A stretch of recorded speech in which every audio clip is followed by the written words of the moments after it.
You are tuned into the Shattered Podcast, Cellbound Edition, with your host, D. Elias. On today's edition of Cellbound, I have Donovan Trusley. Thank you so much, Donovan, for giving your testimony today. And start by you telling us a little bit about your childhood. Well, when I was younger, my dad, they didn't do no drugs, but they drank, and he drank a lot, and he was mean. He beat my mom, beat my brother, and beat me. I mean, you liable to catch the butt end of a rifle or anything. I mean, when he get drunk, 'cause he got the rifle out, tried to shoot you, and everybody, neighbors too. I mean, so it was a pretty bad deal. I mean, That's how you got your nose broke. Yeah, that's how I got my nose broke. My dad kicked me in the face with a pair of cowboy boots when I was about, 10, 12 years old. And I don't know, when I was about 13, my brother, he gave me my first shot of meth, and from there it went downhill. I mean, by the time I was probably 14, I was on probation, my misdemeanor probation for stealing a car and going to Washington State. By the time I was 15, I was into cooking dope, and oh man. How much older was your brother? 6 years. 6 years older than you. Yeah. So the first experience you had with drugs was using a needle. Yeah. And shooting up meth. Shooting up meth. So that just right off the bat, your life just spiraled out of control. Yes, ma'am. I thought it was the best thing in the world for years, because I mean, it gave me a great feeling, and I've come to realize it ain't done nothing but destroy my life. I've been in prison 6 times. By the time I was 17, I was in the county jail down here waiting to go to RPF. I went down there for 120 days and come back, and that didn't do me no good, because that wasn't enough time to really even, slow me down. Right. What did you go to RPF for? Commercial burglary. We broke in the Gillum sewer plant up here. They were building it, and stole all the tools and took them over to Eagletown and traded them off for dope. And then I've been for, stealing railroad iron. Went out of Howard County over there for that. Stole, about 3 years I stole that railroad iron, hauling it off and going and buying drugs every day. And crack, I got on crack cocaine by the time I was about 16, and got off the meth. And for about 6, 7 years there, I spent down here in the hood smoking crack every day. I've got scars all over my face, my head, I've been beat with a hammer, sticks, from people. Well, they try to rob me down here, because I was down there running around, 17, 18 years old. I'm running around with a big old sack of cocaine in my hand, and they wanted it. They wanted it, and they like to beat me to death with a finishing hammer. I got scars in the back of my head here where they hit me with it, and then over here where they stuck it in my head. And it's been a rough, long trip. My mom and dad, by then they was having to come to get me to come back home. They'd have to come buy me some crack cocaine to get me to get in the car to, That was the only way they could. That's the only way they could get me to come home, because I done run off for 2 or 3 weeks, and they couldn't control me. They ended up kicking me out, and I don't know, through the years, How old were you when they kicked you out?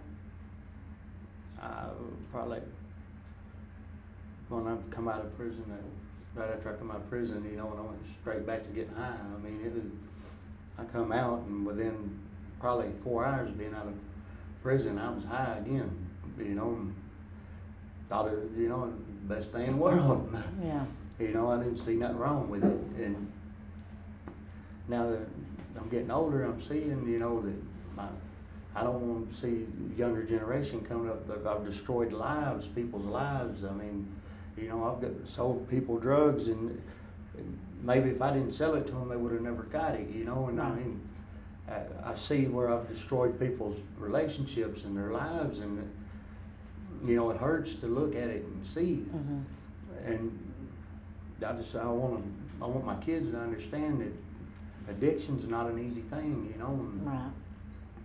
it's something that we got to work with every day, and I'm trying my best at it. It's not that I don't love them, you know. I don't know how to deal with the addiction in normal life anymore. Right. Have you ever worked and had a job? Yeah. And all of that? Yeah. I was diesel mechanicing for quite a few years there. I've built chicken houses. I've been through Votech for building maintenance. Really? Yeah. Well, Did you use drugs during that time? Sociably, probably. I mean, I've had a few clean years where I was just clean. Right. But not many since 1990, I might have had 7 years clean. I mean, it's not been many. I've always. What would happen to make you revert back to the drugs? I was selling them, and you know, selling pot and cooking meth through the 90s. You know, I didn't even have to have a job. I made money like that, and then it got to where it was so hot on me that I couldn't do it anymore. I went and got a job, and you know, I had my kids in the early 2000s, and I tried to clean up and do a little better, and I went through a divorce, my first divorce, and since then I done got remarried and had another son since, but I mean, I've been back to prison in the last 5 years 3 times. You know, it's drug related. Well, I mean, yeah, paraphernalia, possession, forgery. You know, I wrote checks on my mom to get drugs. I mean, and I don't know how to explain to anybody that, you know, I got regret for that, but I mean, at the time I didn't see nothing wrong with what I was doing. You justified it. Yeah, I justified it with that it was okay, you know, that I've sold my mom and dad's cars. I traded 2 cars off in Idabel for crack. I mean, they was going out on the road. They drove a truck, come in, they didn't have a car to get home. I done went and stole the car off their parking. But they didn't do anything to you because of that? No, they was enabling me and didn't realize it, right. You know. And I didn't realize it. My dad beat the shit out of me a couple of times, but I mean, yeah, that didn't do any good. That didn't do no good. And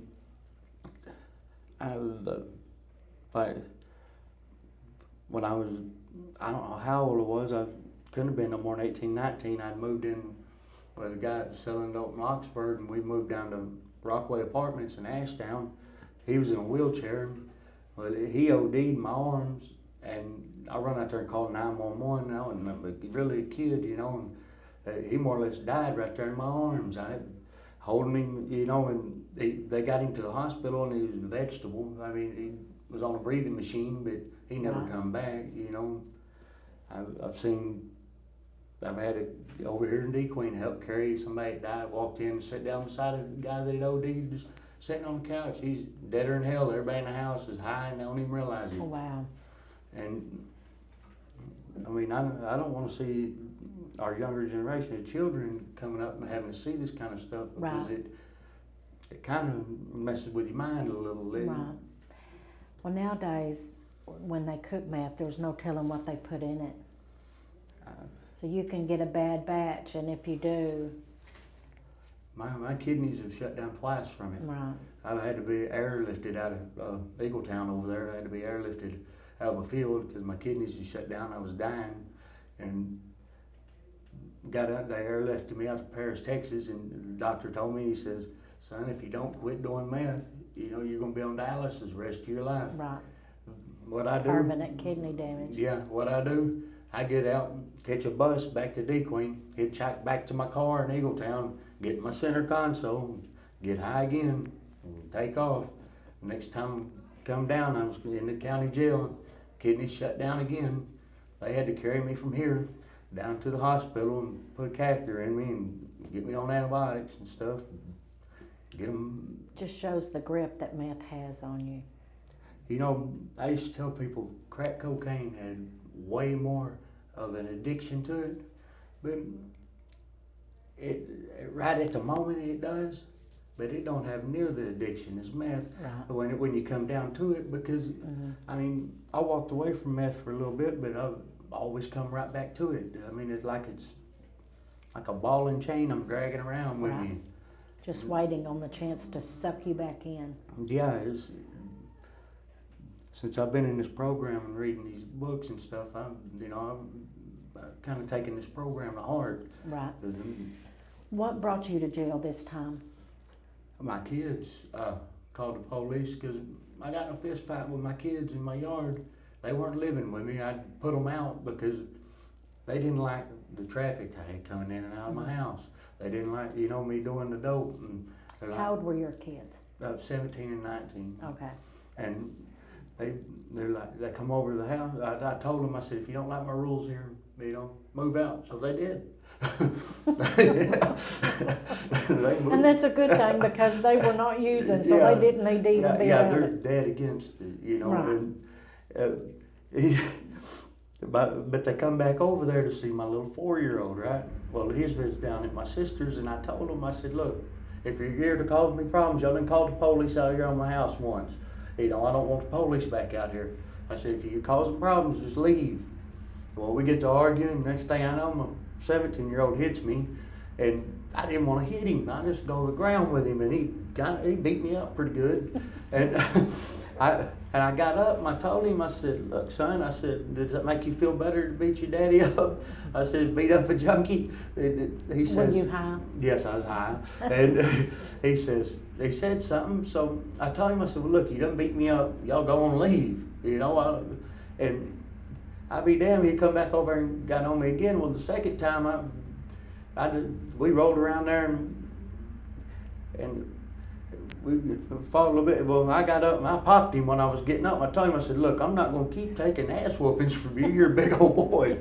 I mean, he's way bigger than I am. They're about, both of them's probably 6'5", and I told him, I said, I'm not going to keep taking these ass whoopings, only so many times. I said, I'm really going to hit you back. Well, they called the police, but I left instead of, I just got in my car and left. We were trying to avoid any more confrontation. And going to jail. Yeah, and well, I come up here and talked to the police about it, and he says, well, why'd you leave? I said, because I was tired of getting my ass kicked.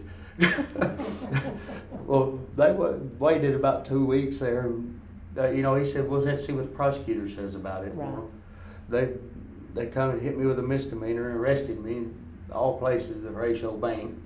I'm getting a loan down there, and I look up, I'm waiting to give the woman my ID to get a loan. And here they are. And here's a county cop, and she says, can you step outside? We need to talk to you. I said, yeah. Well, that just screwed the loan.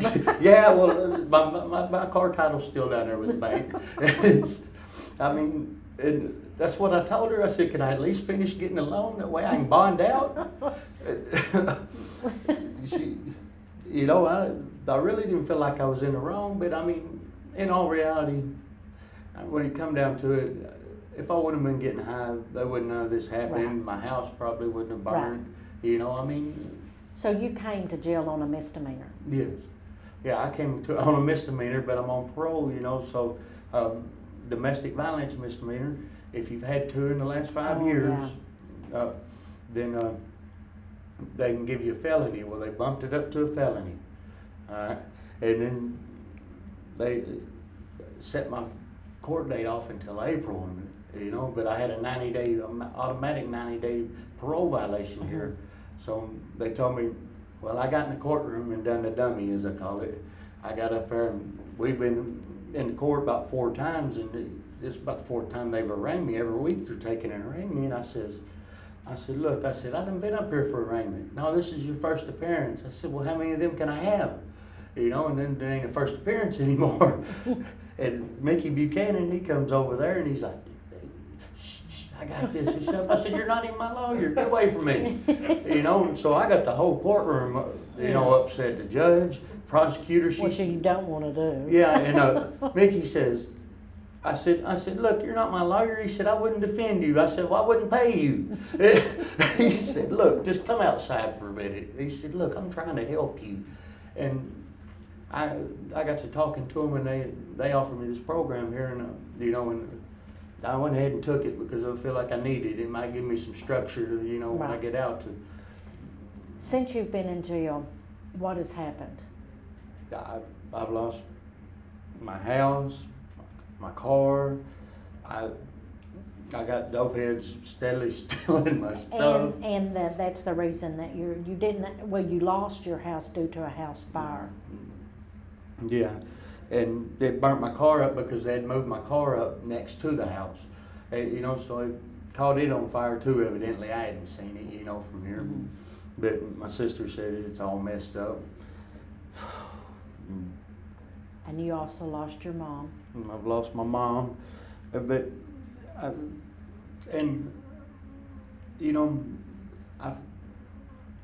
usually I come in here and I'm real angry when I come into jail. But this time I've been just as calm while I've been here, and they can see a change in me from, right. 2 years ago when I was here. 2 years ago when I was here, I come in and they had to lock me down. They couldn't get me out of the drunk tank for a week because I couldn't get up. I couldn't. Every time I tried to stand up, I get dizzy and fall down. And I was trying to fight. The whole time I was here, I was fighting. I told Walcott I'd see him in hell. He'd be sitting beside me eating beans for eternity.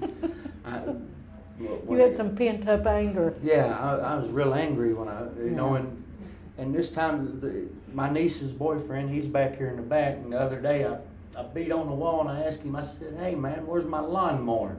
My sister said my lawnmower's gone. Well, I got it down at my grandma's, and don't worry, I got you when I get out.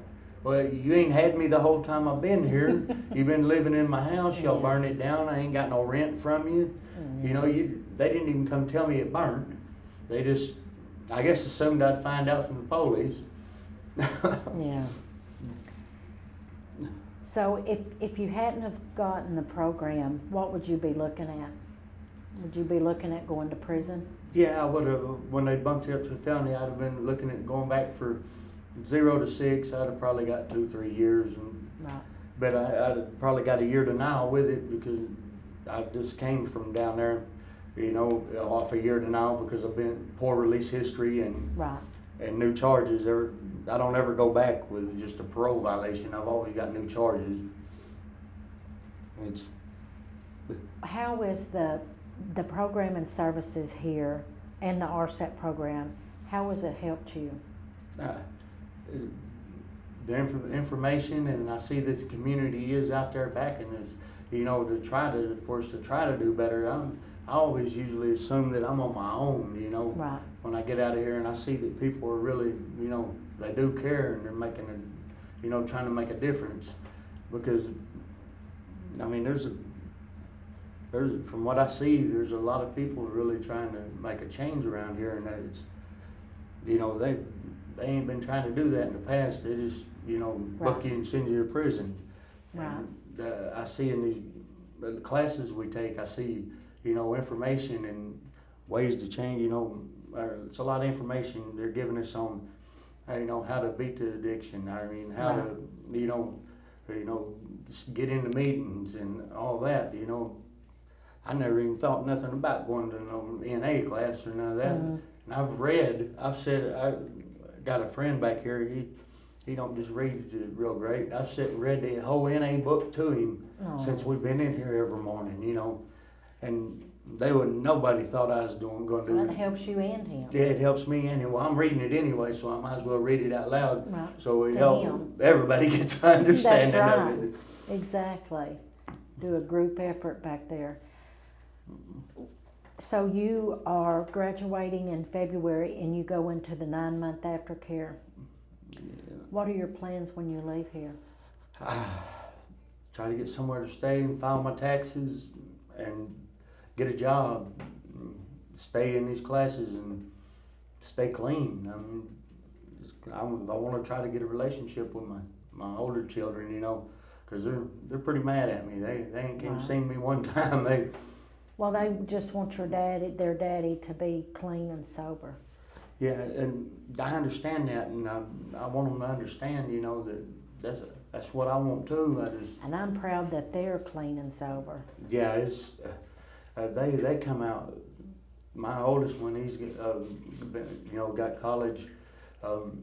He's supposed to be going to go to college. He's done been to Votech twice. His ACT scores was real high, and he got they're supposed to pay for part of his college for him. And my 17-year-old, he's really dead against the meth, and I'm glad they are, because I don't want to see them follow my same footsteps. Absolutely. If they're watching this today, what would you like to tell them? That I love them, and I'm going to try to do better, and you know, I want to have them in my life, and I want them to be in their brother's life, you know, because they haven't seen my 4-year-old since I went to jail either. Right. You know, I guess they're pretty angry. Mm-hmm. And, well, trust is something it's not given, it's earned. So you can just start working to earn their trust back. Yeah, I'm hoping at the end of this 9 months that we've got a relationship. Right. You know, that I get to go to my 17-year-old's graduation. I missed my 19-year-old when I was down there on the farm. And, you know, my younger one, I want to be able to go to his school functions, and be clean and not shame him. I feel like, you know, that they've been living under a shadow. My other ones, mm-hmm. from just our last name, I've given it a bad reputation, you know, and I want to change that. Right. Donovan, I wish you all the best of luck throughout aftercare and beyond, and I hope that your 2 children, actually 3 of them, the older ones though, I hope that they work with you on the 9-month aftercare, and you can work to earn their trust. Yeah, I hope so too. Thank you, ma'am. Thank you very much. Please support our sponsor, RenovationTea.com. You'll find a large variety from daily to specific herbal remedy teas, all certified organic and fair trade. Use code SHATTERED and you'll get a 10% discount. You could see the link below.